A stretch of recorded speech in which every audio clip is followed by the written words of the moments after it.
Hey y'all, iRick Sky here, back again with another follow-up review for the a7iii, also commonly referred to as the Sony a7 Mark III.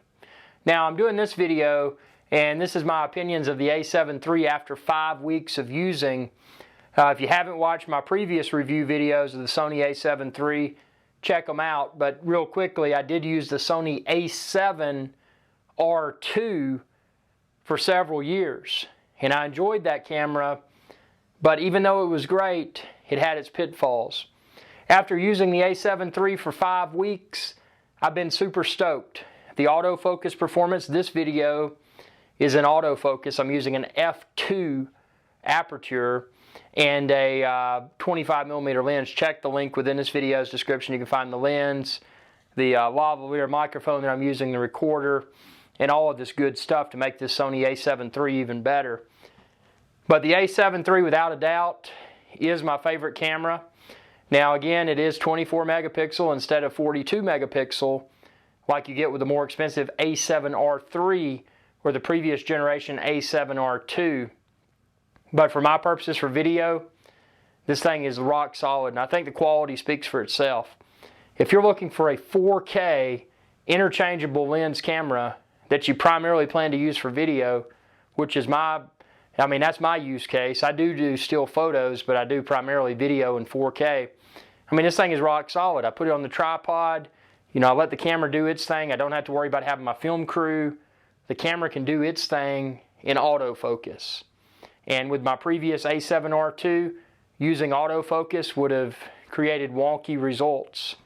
And now I did get rock solid performance with the a7R II with manual mode, but when you're filming yourself face on video like this and you don't have a film crew, it can be a little bit challenging. So this entire video has been in autofocus. So I'm going to move around a little bit. I am in front of a green screen, and just super duper good performance. And for me, I've dealt with camcorders in the past. I had some camcorders that were pretty good, but when you're into video, when you're into YouTube and you're YouTubing every day, like I do, you notice the subtle quality differences. And I've been unable to find a camera that meets or exceeds this autofocus performance, this color saturation, just overall professional look. So the a7iii for me, without a doubt, without any form of hesitation whatsoever, is my favorite camera on the market today. Now, is the next a7 going to be better? Maybe the a7S III? What could that thing bring to the table that would trump the a7iii?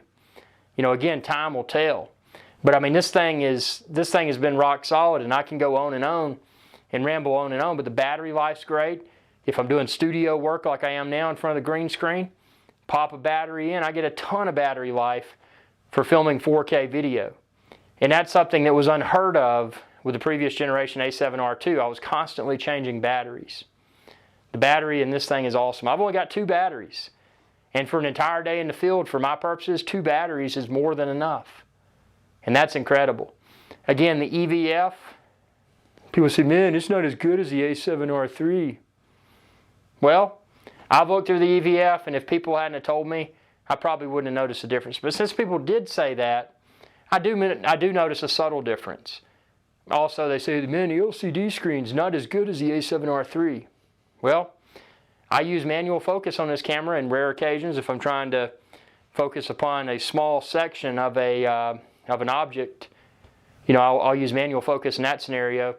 But I've not encountered a situation yet to where the focus peaking was hard to see. So for my purposes, the LCD and the EVF on this camera are great. And they're like, hey man, the build quality on the a7iii, dude, it's not as good. It's not a pro camera, man. Hey, it's a base model camera. And the a7iii does not use as many metals in the body as the a7R III or the previous a7R II. You also don't have that little nipple in the middle of the knob on the top that you turn to change from video mode to shutter, priority, aperture, priority, auto, etc. So there's some subtle differences that you may notice, but for me, it's all about performance. Can I achieve consistently outstanding 4K video quality in autofocus? Yes. And in manual focus too, obviously. But I mean, this thing has replaced my a7R II because I can get such awesome autofocus. Very rarely do I have to use manual focus now. It's just a game changer. And the other thing is the 4K video on this, if you do a side-by-side comparison, a7R II 4K 30 video, a7 III 4K 30 video, you're probably going to find that a7 III 4K 30 video looks better. And that's because it's actually recorded at a greater resolution than 4K. I don't know if it's 5K or 6K or what. I'd have to look at all the specs. Specs don't matter to me. I'm all about the real world performance. But what those specs suggest is that the 4K should look better because it's recorded at a greater resolution and then it's downsampled to 4K. And I will say, whatever magic goes on inside of this camera, it's good and it looks good.